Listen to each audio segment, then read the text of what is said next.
Eating a little bit more fat helps your body understand and practice, build the efficiency of using fat for fuel. I'm getting better at breaking down fat on my body to then be used for fuel. Once you become adapted and your body is now good at breaking that fat down, the more you take in, the less it's going to use off your body. Once you're in that adapted phase, you drop the fat down, you maintain the protein. Your protein should always be higher. All right, what's going on, everybody? This is Coach Bronson. Hopefully help you guys clear up any confusion, misconceptions, myths about health and fitness. There's a lot of bad information out there. There's a lot of conflicting information out there. The introduction of anything outside of fat and protein is a option, not a necessity. That's the biggest thing you need to understand. There is no need to have carbohydrates in your diet from a biological perspective, from a sustainability perspective, from a preference perspective, from a personal desire perspective. There's a lot of individual things that go into this discussion.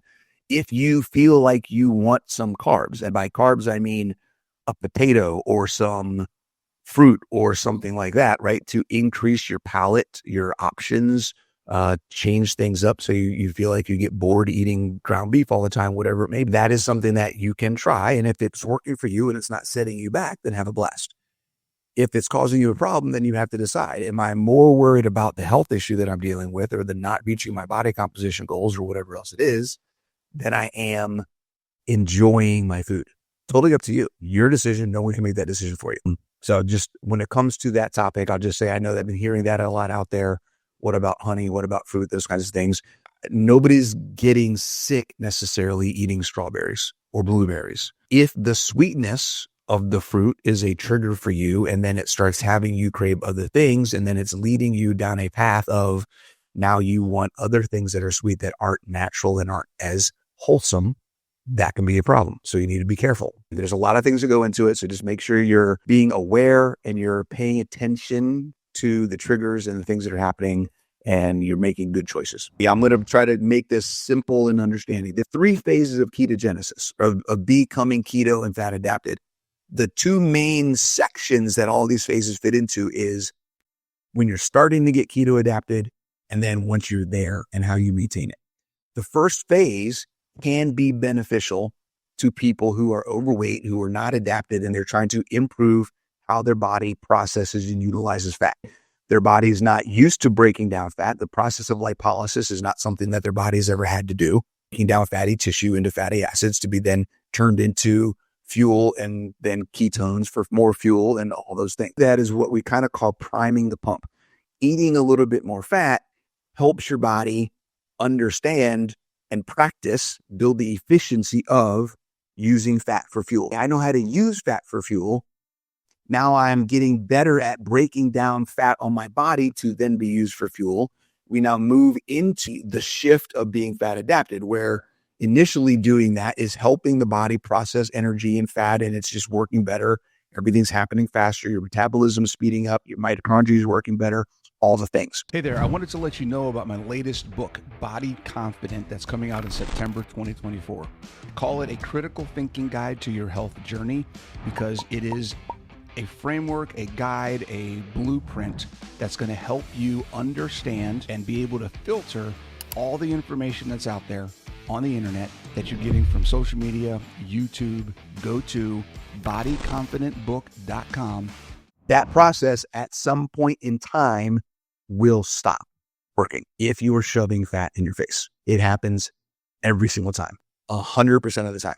At some point in time, if you are eating more fuel than your body can use, it will start storing it, period. That does not change. Now, I'm not talking about calories. I don't want anybody to get confused. I'm saying, oh, calories in, calories out. That is not what I'm saying. What I'm saying is your body needs a certain amount of fat to be ingested every day. Anything above that, it can't do anything with it. If you have body fat on your body that you're trying to lose, once you become adapted and your body is now good at breaking that fat down, the more you take in, the less it's going to use off your body. At some point in time, no matter how much fat loss you have had initially getting started, If you keep shoving fat in your face, it will stop. 90% of my clients are people that has happened to. People that are stuck. I've been keto for 6 months. I've been keto for a year. I've been keto for 3 years, 5 years. I can't lose any more fat. I'm stuck. You're not eating enough protein and you're eating too much fat 90% of the time. Or that's a whole nother aspect of fitness and building muscle and working out and a bunch of other things that need to get added too for most of the case. Because a lot of people start with nutrition and they never do the fitness as soon as they should, which should be immediately for a lot of reasons. But because we hear it's all about what you eat, we forget that our body has to actually function. And if we don't exercise, it's not functioning. Don't get me on a soapbox. That's another discussion. Once you're in that adaptive phase, you drop the fat down, you maintain the protein. And I'll be honest with you, whether you're a beginner or whether you've been doing this for 10 years, your protein should always be higher than it probably is. I'm not saying high. It doesn't need to be 200 grams. But most people need more protein, and it doesn't matter what stage you are in the process, your body needs more protein. It's not about being high fat versus low protein. If you are low protein, you are also low nutrition. Part of the reason you are losing weight is because you're starving. If you want something that is sustainable, that's not going to cause a weight rebound when you make a change in your diet, then get that protein up higher sooner. Increase your metabolic function, increase your muscle mass, and you will maintain your weight loss for longer, and it will be more steady along the way. Hey there, did you know that I have a free community on Discord?